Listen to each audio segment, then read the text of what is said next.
Thank you very much, President Bailey, members of Parliament, permanent representatives, ladies and gentlemen. Welcome to this joint meeting. I look very much forward to an interactive session. In my introduction, I will talk about our main mission, our mission in Afghanistan, our biggest operational priority. For 11 years, the International Security Assistance Force has carried out its responsibilities. Our troops, our nations, and the whole international community have made an unprecedented investment in blood and treasure in Afghanistan.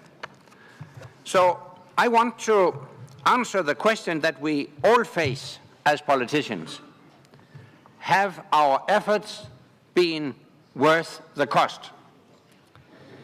My short answer is yes, and my long answer is absolutely yes.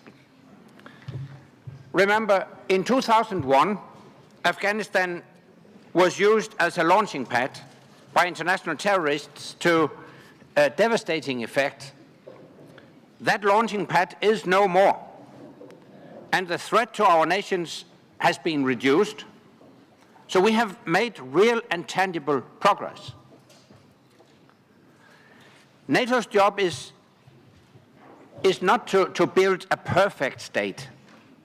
We went to Afghanistan to protect our security by helping Afghans take control of their own security. And that's what we're doing, as requested by the Afghan government and mandated by the United Nations. ISAF is the biggest coalition in recent history, and our support for the development of the Afghan security forces is without parallel. We have provided the resources, the skills, and the time for them to grow. Soon, thanks to our shared efforts, transition to Afghan security responsibility will reach a significant milestone, and our shared goal is within reach. This was very clear when I recently visited Helmand province. I met our service members, Afghan troops, and local leaders. I have visited Helmand several times over the last 6 years. This time, I saw a significant shift. I saw that Afghan soldiers are increasingly capable, confident, and in command. They conduct nearly all security operations. I saw that ISAF's role has already largely shifted to training, advising, and mentoring, although they remain ready for combat if required. I saw that this shift is not just happening in Helmand, but throughout the country. Afghan soldiers and police have now the lead for the security of 87% of the population. They deliver up to 90% of their own training, and they lead 95% of all operations. Afghan forces are getting stronger, and they are getting ready for more. Within the coming weeks, we will reach an important milestone which will mark the progress we have made. We will see Afghans taking lead for security across the country, and ISAF completing its shift from a combat to a support role. At the end of 2014, our combat mission will be completed. A new and different chapter in our engagement with Afghanistan will begin. As you know, we agreed at the Chicago summit last year to establish a new and different mission. A mission to train, advise, and assist the Afghan security forces after 2014. a mission that will be smaller in scope and size than our current mission. Several allies and partners have already announced their intent to contribute, and I welcome and appreciate those announcements, and I expect others in due course. So, our commitment to Afghanistan will continue. But let me be clear. Commitment is a two-way street.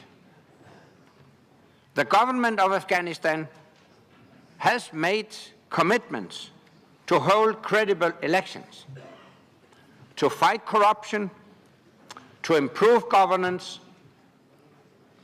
to uphold the Constitution, especially human rights, including, of course, women's rights, and to enforce the rule of law. The continued efforts of the government of Afghanistan to deliver on its commitments will pave the way for our continued support. But it is a two-way street. With our support, Afghanistan has already come a long way. It is a different country from what it was in the dark days of the Taliban. Under the Taliban, a country the size of France had only 49 kilometers of built roads. Now it has over 32,000. Under the Taliban, the economy failed to function. Now Afghan gross domestic product is expanding at over 7% a year. 70% of Afghans use a mobile phone and millions use the internet. Under the Taliban, only 1 million boys received any form of education. Now more than 8 million children attend school. Over a third of them are girls. And according to the United Nations' latest Human Development Report,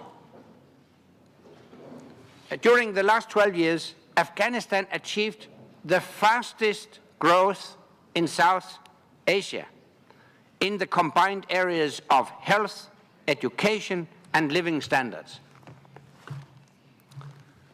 Maternal mortality is going down, life expectancy is rising.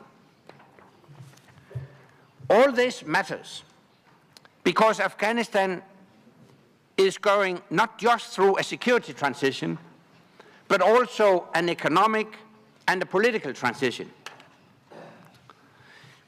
While we still face challenges, the security transition is well advanced. But continued progress on the economic and political tracks is key to sustaining our hard-won security gains. That's why NATO's commitment is only part of the solution. We are part of a larger effort that includes commitments from the whole international community and Afghan's regional partners. On my last trip to Kabul, I met an inspiring group of young Afghan leaders.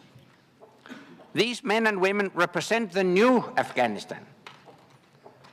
They had different ethnic backgrounds, different professions, but they were all dedicated to creating a stable, prosperous, and tolerant future, and committed to the Constitution of Afghanistan.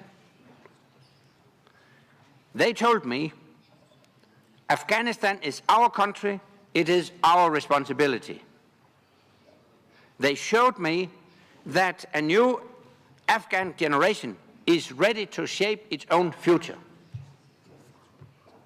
And they reminded me that a stable and secure Afghanistan in the heart of Asia will be an asset for the region and for us all.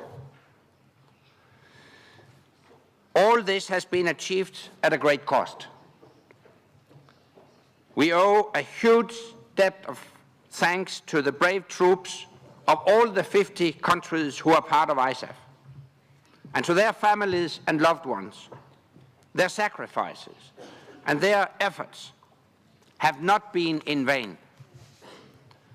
They have made all our nations more secure, and they have made our alliance stronger. We now have the most capable, deployable, and flexible forces in history. We must continue to build on their experience and on the lessons that we have learned in Afghanistan, among allies and with our partners, as we strive to keep NATO fit for the future after ISAF. Ladies and gentlemen, we can be proud of what we have accomplished in Afghanistan. Our efforts have been worth the investment, been worth the cost. We have enhanced our security, and we have given the Afghans the opportunity, the skills and the resources to build their future. We have faced tremendous challenges, and there are still challenges ahead, let's face it. But with our support, Afghanistan has a strong foundation to build a secure future. It is ultimately to the Afghans themselves to make that a success. And with that, I look very much forward to taking your questions on Afghanistan or any other issue. And of course, the ambassadors, the members of the Council, will also be happy to take any question you may have. Thank you.